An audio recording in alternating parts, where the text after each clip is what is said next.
Welcome back to the Armchair Verdict, and welcome if it's your first time here. Thank you for watching the video today. I appreciate it. This Saturday, April the 26th, Chris Eubank Jr. versus Conor Benn are going to reignite the family feud that their dad started over 35 years ago. Provided we don't have any fight week failed tests or any other unforeseen circumstances, this Saturday, it's going down like bird droppings. And in this video, I'm giving you my prediction and how I see it playing out. Now, I'm going to do things a little bit differently in this video. Usually with my predictions, I'll give you a full breakdown and analysis, and at the end of the video, I will then give you my prediction. Today, I'm just going to come straight out the gate and give you my prediction of what I think is going to happen. And then I'll go on to talk about the fight and why I predicted that. So here it is. My prediction for Saturday night is that Chris Eubank Jr. is going to win this fight pretty easily and pretty comfortably. Method of victory, I would say a wide unanimous decision. Conor Benn is tough, durable, and he's got heart of a lion. So it will take some work to stop him. But I think Chris Eubank Jr. is just going to have too much for Conor Benn. I'm sorry, I feel very strongly about this. And I just don't see it going any other way. There's several reasons why I feel this way. I think Chris Eubank Jr. is bigger than Conor Benn, better, more battle tested at a higher level. He's been more active. I can't find an argument for Conor Benn winning this fight. The only way I can see Conor Benn winning is if the rehydration clause in this fight has a really, really bad effect on Chris Eubank Jr. He's dehydrated and he's not himself. Then maybe Conor Benn can get to him. But outside of that, I don't see it. A lot of people are bringing this narrative of Conor Benn being this explosive, ferocious puncher, knockout artist, and he's going to be dangerous. He's going to come straight after Chris Eubank Jr. But if anything, I think that's worse for Conor Benn because Chris Eubank Jr. is a good enough boxer to just turn all that aggression against him, pick him off, punish him for coming forward. And I don't really get this whole Conor Benn is, so dangerous and lively thing. I mean, he's not this knockout artist. He's not a welterweight Mike Tyson like some people are trying to make out. He's had 2 fights over the last couple of years against very lesser known fighters at the last minute, pretty much club fighters if we're being honest. And he didn't stop them. So what's he going to do with Chris Eubank Jr.? That's my whole thing.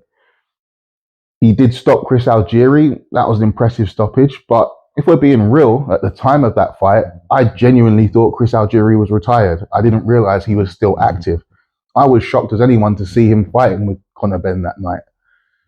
And let's not forget, Chris Algieri is a guy who's took a lot of punishment over the years. Think about his fight with Ruslan Provodnikov, Errol Spence, Amir Khan, Manny Pacquiao. He's took some beatings and he's ate a lot of punishment. So he was softened up for the kill. And that win didn't really prove a whole lot to me from Conor Benn.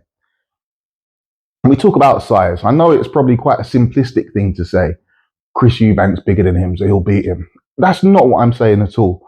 But as they say, a good big un often beats a good little un.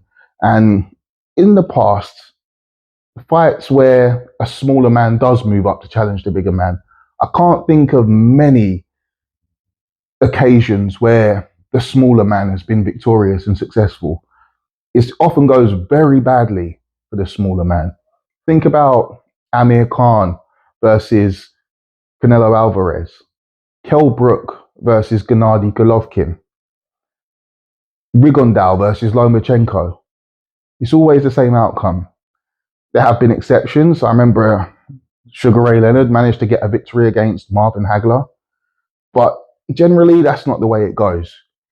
So the size is going to be a huge factor, and I think it will show a lot on the night. Conor Benn might come out with a lot of enthusiasm, with a lot of energy. I think that will be sapped away from him pretty quickly when he realizes what's going on. But yeah, I just don't see how Conor Benn wins this fight. And maybe I'm being too harsh, writing him off and not giving him a chance, but that's genuinely how I feel. And I just can't see it going any other way. I mean, if you think I'm being too harsh, please let me know in the comments. If you think Conor Benn has more of a chance than I'm giving him, please let me know, because I just really, I can't see it. I just can't see it. And if I'm wrong, I'm gonna have to put out a video apologizing to Conor Benn and apologizing to everyone. Just put my hand up and say I got it wrong. But I've got to say how I feel on this, and that is how I feel. It will be a great event, though. It'll be a great fight. I mean, I'm old enough to remember when Chris Eubank Senior and Nigel Benn fought when I was a kid, and those fights were the biggest thing going on at the time. Like, the rivalry in this country, people got so invested in it. It was huge. So seeing that rivalry reignited and continued, it is nostalgic and it is nice, and it'll be a great event. You're going to get all the stars out. The build-up's going to be fun, and yeah, I'm looking forward to it. But as far as a competitive boxing match, I only see one winner in this fight, and I think it's going to be easy. I think it's going to be comfortable. But people, if you think I'm wrong, if you disagree with me, let me know. If you agree with me, let me know. Sound off in the comments. But that's pretty much all I've got to say on this. That's my prediction. I'm going to wait and see what happens. And when the fight happens, I'll give you my reaction video after, and I'll talk some more on it. So yeah, people, please, if you haven't already, like the video, subscribe to the channel. It will mean a lot and it'll go a long way. And I'll see you on that reaction video at the weekend. Peace.